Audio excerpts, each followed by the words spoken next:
A Vision of Yesterday's Warmth by Ratter on AO3. Read by Cobalt. Chapter 2. Brash. Kohane? Akito scratches his nape. Everything okay in there?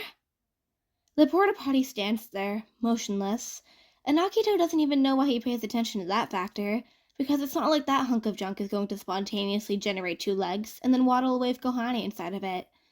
That stupid clock keeps ticking as well. The tick, tick, tick, ticking sounds easily overpowers any answer Kohane could have replied with. What was taking her so long? Surely she wasn't actually using this thing for its intended purpose. Ew, why did he even think? Honestly, despite his crude imagination, he'd be way happier if that was the case, because at least I would give him an explanation for her spending such a prolonged period in a mysterious porta potty of all places.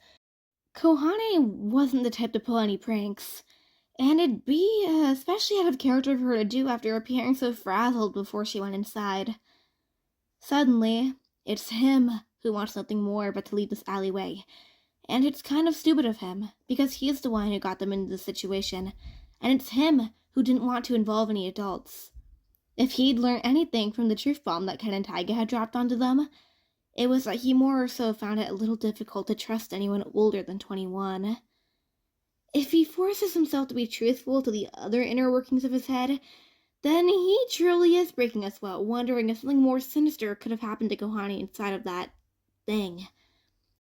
He wishes he was the one who took it upon themselves to enter first, that he had stuck his arm out and stopped her in her tracks, told her to go home, and also followed suit. This really is stupid, and he shouldn't have let impulsivity take control of him when he barged into the fucking smoke. And now, Kohane was paying the price instead of himself. Well, wishing never got Shinonome Akito anywhere, so he rolls up his sleeves and cracks his knuckles. Screw this! What are you doing? Touya asks, and Akito is sure he already knows. Exactly what it looks like I'm doing. Do you know how upset Anna will be if her partner's dead? Yes, but you act as if you don't cherish Azusawa as well. Touya doesn't try to stop him as Akito attempts to rip the porta potty door off its plastic hinges. It doesn't go as intended, but it gets the job done as the door pivots wide open. Kohane isn't there. Fuck, he breathes. It's not gentle by any means, raspy from the smoke, shaky from the fact that Kohane is gone. What are the odds? Fuck! Where the hell could she have gone? How? Touya places a hand on his shoulder, but no bout of appearing expressionless could possibly cage the look of sheer terror on the boy's face, or the wobbling of his legs that reminded Akito so much of a rotted wood pillar trying to hold up an old pier. There are no words. No words to describe the dread. No words to describe the supernatural occurrence he just witnessed. He pushes forward, nearly toppling over into the blue water, searching for something, anything that resembled Kohane or could be traced back to the girl even existing. If what he saw inside the true yellow box of hell was right, Azusawa Kohane was an uncanny fabrication of his imagination, a heedful and gentle image that could be shattered so easily. He can hardly feel her presence anymore. He'll be damned if he doesn't try to hold on to it. Whipping his back, the porta potty's door closes Akito and shoves him face first into the toilet hole. He's able to catch himself on the lid, but he's mere centimeters away from getting a nice old taste of blue porta potty water. Oh, what the hell. You still out there, Touya? And when there's no response, Akito can't hear anything but his heart. Right then and there, Akito goes blind. He's not sure if he's actually blind, because he's too caught up in his head about Kohane and Touya being completely vanquished from reality. It's just white. A blinding white light, and wow, this must be what dying feels like. Not the greatest release. It kinda just makes his eyes hurt, so he forces them shut and prays to a god he gave up on long ago that he'll wake up in his bed with his teammates coddling him embarrassingly. Akito woke up in the middle of the road. He didn't realize that, though, assuming his mattress felt funny because he was developing back problems at the ripe age of 16. He probably would have just stayed laying there, if not for the loudest horns he'd ever heard in his life that blared in his ears with no remorse. He didn't remember his morning alarm sounding like that. And usually Anna didn't snore that obnoxiously. The honking got louder, and Akito was concerned that Anna could be sleepwalking again. No time to lose, Akito shot out of bed. The road? And sprinted to the sidewalk with all of his half-asleep legs' might. As the truck eventually zoomed by, Akito was slapped with wind and a whole lot of mental whiplash as he tried to process what just happened. He was on Vivid Street. He looked around and saw people of all ages, taking walks, pictures, and obviously singing. The music felt so loud and so full and passionate. And even though Akito almost died for the, third time that day, Akito stood there and knew the vivid street he stood on in that moment was different from the one he built his dream on. And this street was far more, vivid. There was no other descriptor. Even with his frail vocabulary, he could say that confidently. In a town where the scaffolding used to construct all the buildings was made out of music notes, and the roads were paved with the memories of those who'd sang there before he'd ever been born, paired with the music playing now by buskers and other residents simply living, Akito, oddly enough, had never felt more at home. It was a mistake to bask in the warmth of the street before assessing the situation. When Akito blinked and he leaned back on his nearest brick wall to try and collect his thoughts, 2 seconds later, Touya quite literally materialized in the middle of the road. He was probably lucid dreaming, huh? He hadn't been able to do that again after this one time when he was 8 or whatever. He guessed that explained why this version of Vivid Street was so bright, since reality affected what she dreamed about.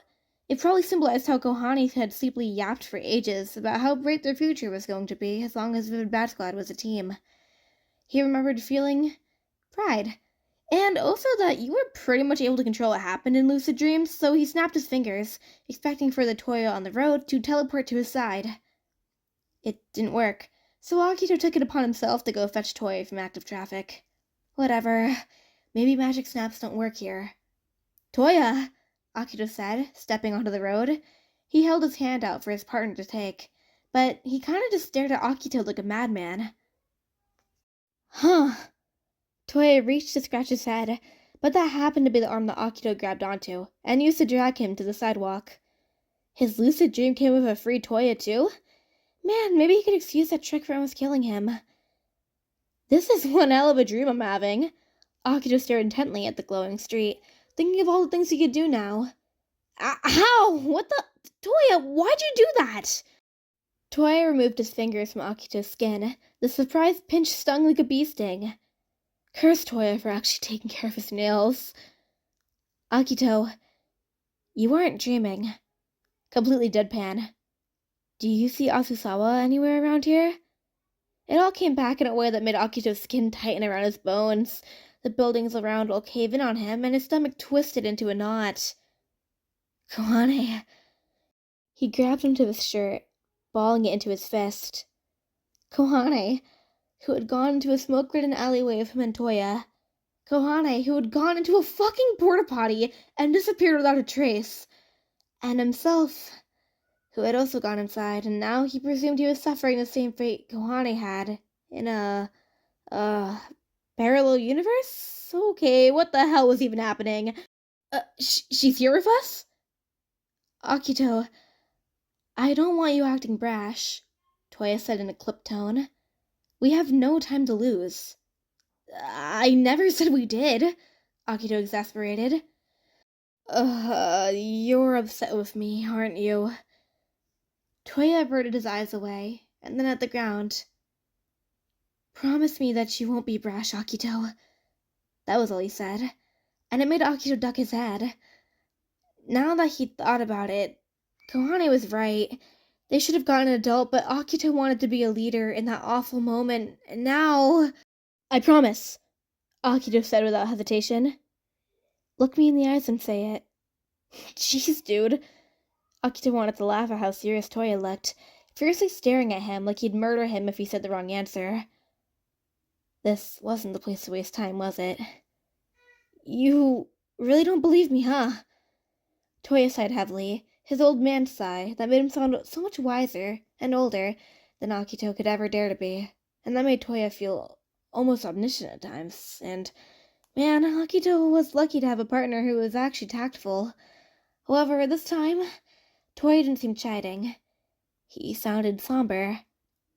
Back in that alley, anything could have happened.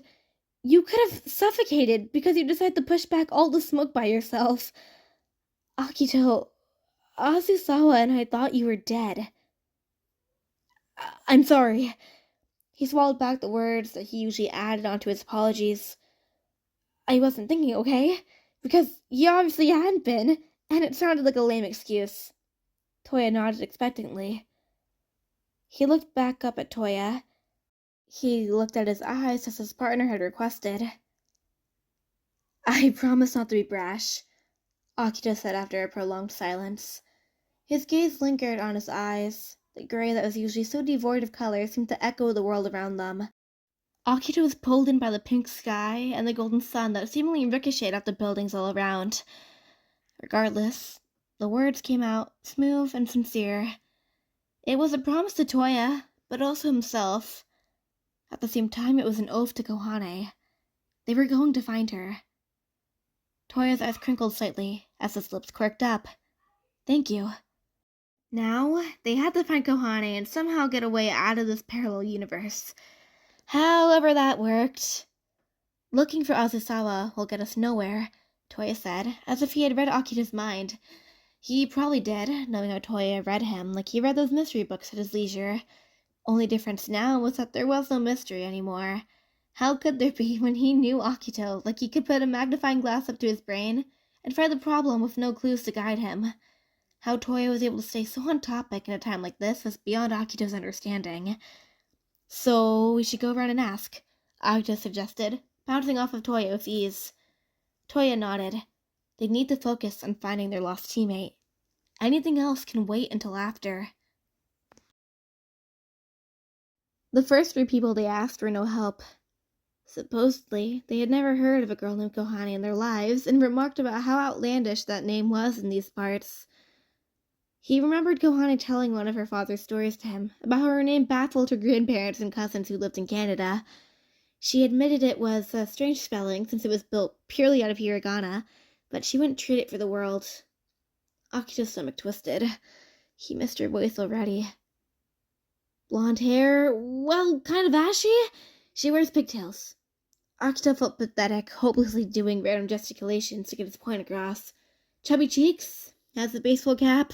She's really hard to miss. You haven't seen her here at all? The man Akito and Touya had approached stroked his stubble. Akito had never seen him before, nor anyone else on this version of Vivid Street, but his voice reeked of familiarity as he shook his head out of the window of the crepe place to answer their question. Big deals, huh? Akito nodded hopefully, but doubted this man would know anything about Kohane's whereabouts, just like everyone else they had talked to. Pigtails, blonde, the man muttered to himself. He seemed pretty deep in thought, like his eyes were focused on an entirely different world than the one that was present. I think... Oh, right! That was the little girl I saw talking with Nagi-chan. Akito blinked. Talking with who? Nagi-chan, the man said again. As in Kotaki Nagi? You lot come to Vivid Street and never heard of Ratter? Akito's head snapped in Touya's direction, who did a great job of hiding his disbelief as he asked more questions, unwavering from their goal. Did they go somewhere together? Yes? The crepe guy, Akito decided that would be his name until they were formally introduced, scratched his head with a hearty laugh that sort of reminded Akito of Ken's. Can't keep Nagi-chan in one place for too long. And then he slapped his hand on the windowsill like it was the funniest joke he'd ever heard. Where did they go? Touya eagerly looked at the crepe guy. To the house. Akito couldn't hide his groan. Oh, which house? You really don't know? They've got a whole open-door policy down there. It's the yellow one at the end of the road by the Kamiyama Street sign. There was all the information they needed.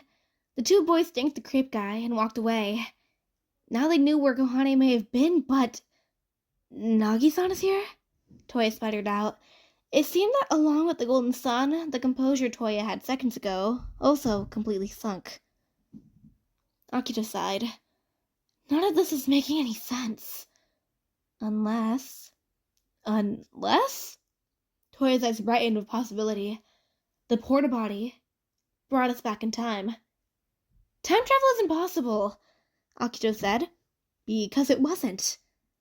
Akito, we have direct contact of Hatsune Miku. You're saying that if sekais are real, then so is time travel? Precisely. I'll be as bold as to say that anything is possible. You're wrapping your head around all this really fast, you know that, right? Akito rubbed his temple. I think that time travel is out of the question. That's too fictional. He hated to admit it, but Toya's whole time travel theory backed up with the existence of sekais actually made sense in a way. Not only was Touya naturally 15 miles ahead of him when it came to this kind of stuff, he begged the question, what was stopping time travel from existing, if Hatsune Miku also did? Maybe the idea of reality wasn't as set in stone as he thought. When he was first introduced to the street sekai, he had thought, this can't be real. It hadn't felt real at all either. For all Akito knew, every waking moment of his life couldn't even be reality. The street sekai had given him so much, but at the same time, his mind began to wander after live shows with Vivid Bad Squad when his heart was so full. Maybe it was all a dream he'd be bound to wake up from soon, so he'd savor every moment. It made his head spin. This is too much thinking. Vending machine over there, Touya pointed out, noticing his mental fatigue because of course he did. In the night that had shrouded the street, the vending machine that was pressed against a wall in a nearby alley was practically glowing like a beacon of something that made Akito think it was some sort of salvation. Akito dug his hands into his pockets, rummaging through all the ones in his jacket before advancing to the ones in his pants until he'd found some spare change. It wasn't much, but he could afford 2 sodas and a granola bar at the vending machines back in time. How far back even were they? Were anything like the ones in the Vivid Street he'd familiarized himself with? Would this be enough to suffice for all 3 of them until they found a way out of here? He shoved all his thoughts to the back of his head and grunted at the fact that he wasn't getting anywhere. They should be going to the yellow house. I have enough for 3 things. You want anything? Akito asked Touya once they walked over to the vending machine. He caught the reflections shining off the glass, and he saw Touya shake his head. Akito would still buy him the coffee he always got there, and he'd get a soda for himself. The buttons he pressed felt like muscle memory, like a keyboard song he'd been practicing for his entire life. Akito leaned his forehead onto the chill glass of the vending machine and watched the drinks and singular protein bar fall down with squeaks of an old and rusted springs and metal scraping against each other. The cold felt nice, admittedly, and he didn't know whether to feel horror that this wasn't a dream, as he did shiver at the contact, or to be bursting with joy because this meant that the Porta Potty didn't kill him, and he was alive. We should try going to Sekai, he thought aloud. Ready Steady isn't on my phone, or any of my contacts for that matter. Wait, really? Shit. This proved that they had time traveled. If they went back in time, they couldn't access the street sekai because it didn't even exist yet. So they really were stuck here. Though, as he reached down to grab his drinks in the compartment, he phrased, You know how stubborn she is. He heard a voice in the corner. Akito wondered why he even bothered to listen. He had never been keen on eavesdropping. Another voice replied, this one deep and brooding, raspy and hoarse. It contrasted the first one, which had come off very smooth and mediating. Obviously belonging to a man, his language slowly bubbled up with anger. Like that makes anything better? She's already taking on so much unnecessary bullshit, and now she's... You say any of this as if you could even stop her, Taiga. Taiga-san! Akito's eyes widened, and judging by Touya's silence and how he immediately perked up, he had arrived at the same conclusion. Taiga must be talking with Ken-san, then. Taiga grumbled in defeat. It sounded more like a growl if Akito was being honest. Akito stayed in place, as if moving could disrupt the entire world. A little part of his brain was shaking with something like fear, recognizing that the last time he had come face to face with Kotaki Taiga was at the airport, when he and the others had pretty much told him off. What, was he worried that Taiga was going to do something to him? He didn't know. Probably not anyways. He didn't find himself shaking from fear, but rather resentment at what he had done to An, how he had broken the news about Nagi-san and had attempted to crush all of their dreams. Not to mention the public humiliation, being the reason Ever and Arata left them in the dust, and then deciding to book it back to America. He was lucky that he was yet to claim a soda from the machine, because he was sure he would have crushed it in his fist. Look, vending machine coming up. Get something to cool off with, Ken said calmly. I really hate when you do this, you know? Taiga snorted, acting like you're my ma. It's what being someone's old man does to ya. Speaking of An, you're still okay for staying over for dinner? With, the new situation and all? The two men's footsteps got closer, and Akito's doom may have as well. He didn't know what to do, so he frantically stood up and got all of his stuff, handed the granola bar and coffee to Touya, and tried to prepare himself for a god-awful interaction. The music on the street seemed to blast much louder than Akito knew it to be. He felt like he was squinting his ears to try and discern what they were saying, and, as well as how close they were to where he was, over the rapping and sometimes even guitar riffs. Whatever concoction of moonlight and neon lights that had flooded the alleyway a few moments ago was completely blocked by two bulky silhouettes. When Akito looked at Taiga, all he saw was the man who had tried to destroy their dream. But the face that looked down at him looked as if he had no intention of doing any of the things he was bound to do. His eyes were kind. Even though he was clearly annoyed, just as he had looked in present day, Akito was beginning to think that his muscles were permanently stuck in a scowl. An had made that comment too, but instead of directed at Taiga, it was at him. It was almost as if his steps were lighter on the ground. Hello, Touya greeted. Akito said, hi. He wanted to die. Why did he say it like that? If he was making his first impression towards Ken again, he kind of didn't want him to make him look like a loser, similar to the first time they'd met. He genuinely didn't know what to say after that, so he stood there, backing up to Touya's side and let the two men in front of them examine them, and God, was it awkward. Akito and Touya looked like two cats found in a cardboard box. Sopping, wet, pathetic, and cold cats. Usually being straightforward and in Touya's words brash, Akito was sure that he didn't look this stupid normally.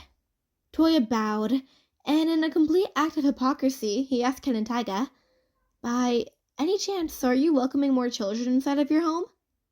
Damn it, so much for not being impulsive. If that was how they were going to make all of their moves, even Akito had to admit they were probably doomed.